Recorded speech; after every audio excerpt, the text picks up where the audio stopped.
योगिनी दादी प्रकाश मणि जी आध्यात्मिक जगत में प्रकाशित एक अद्वितीय सितारा हैं।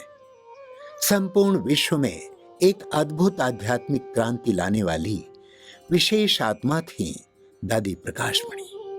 अपने वरदानी दृष्टि द्वारा हर एक को अपने सत्य स्वरूप का साक्षात्कार कराने वाली साक्षात्कार मूर्त थी वह। ऐसी अनेक विशेषताओं से विभूषित थी प्रजापिता ब्रह्मा कुमारीज ईश्वरीय विश्वविद्यालय की पूर्व मुख्य प्रशासिका दादी प्रकाश मणि। जैसा नाम था वैसे ही लाखों का जीवन ज्ञान से प्रकाशित किया दादी जी ने। सत्यता, सरलता, नम्रता, मधुरता जैसे अनेक दिव्य गुणों से वो सुसंपन्न थी। दादी जी आप संपूर्ण महिला जगत के लिए एक आदर्श रूप रही। दादी जी वो महान व्यक्ति थीं जो लाखों लोगों को अपने साथ लेकर चली और अपने प्रतिभाशाली नेतृत्व से इस संस्था की प्रतिष्ठा को ऊंचाइयां प्रदान की। मूल्यनिष्ठ समाज के निर्माण के लिए अथक प्रयास करके अपना संपूर्ण जीवन विश्व कल्याण के लिए समर्पित करने वाली महान त्यागी तपस्वी मूर्त थी दादी प्रकाश मणि। ऐसी विशेष व्यक्तित्व की धनी दादी प्रकाश मणि जी का जन्म 1922 में अखंड भारत के सिंध हैदराबाद में एक आध्यात्मिक संपन्न परिवार में हुआ था।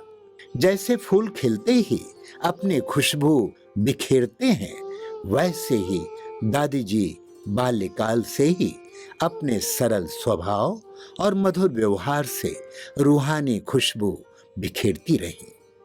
बचपन से ही दादी जी बहुत भक्ति करती थी। श्री कृष्ण से आपका बहुत प्यार था। वह बड़े प्रेम से श्री कृष्ण की पूजा अर्चना करती थी। दादी जी को बचपन से ही मीरा जैसी बनने की गहरी इच्छा थी।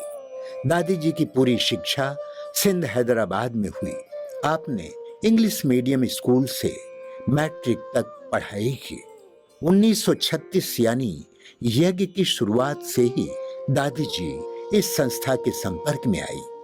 दिवाली की छुट्टियों में वह अपने लौकिक पिताजी के प्रोत्साहन पर संस्था के संस्थापक ब्रह्मा बाबा द्वारा संचालित सत्संग में आती थी। उस समय इस संस्था को ओम मंडली के नाम से जाना जाता था। एक दिन दादी जी को ब्रह्मा बाबा से श्री कृष्ण के रूप का साक्षात्कार हुआ।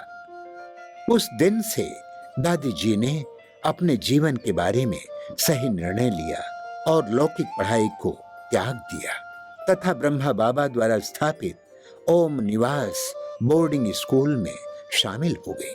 तब दादी जी की आयु मात्र 14 वर्ष की थी। उनके लौकिक माता पिता बचपन में ही उन्हें रमा नाम से बुलाते थे। दादी जी को प्रकाश मणि यह दिव्य एवं अलौकिक नाम स्वयं परमात्मा से प्राप्त हुआ।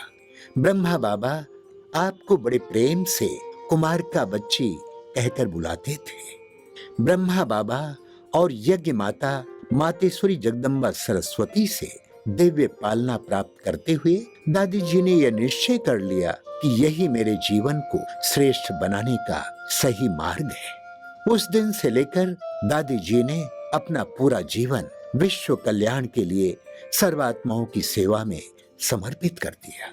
यज्ञ के शुरुआत में इन दादियों ने लगातार 14 वर्ष तपस्या की। परिणाम स्वरूप दादी जी के मुखमंडल पर वह दिव्यता और पवित्रता का आभा मंडल बहुत स्पष्ट दिखाई देता था। योग में बैठते समय दादी जी पूरी तरह से उस परमात्मा के प्यार में निमग्न हो जाती थी। इस महान तपस्या और योगाभ्यास ने ही दादी जी को इतने ऊंचे स्थान पर पहुंचाया। संस्था में दादी जी के भविष्य के पाठ को ब्रह्मा बाबा ने पहले से ही जानकर उन्हें महत्वपूर्ण जिम्मेदारियां सौंप दी और उन्हें प्रशिक्षित भी किया। ब्रह्मा बाबा की हर आज्ञा को दादी जी ने उस शिव परमात्मा का आदेश मानकर संपूर्ण निश्चय के साथ जीवन में उतारा और सदा हाँ जी का पाठ पक्का किया।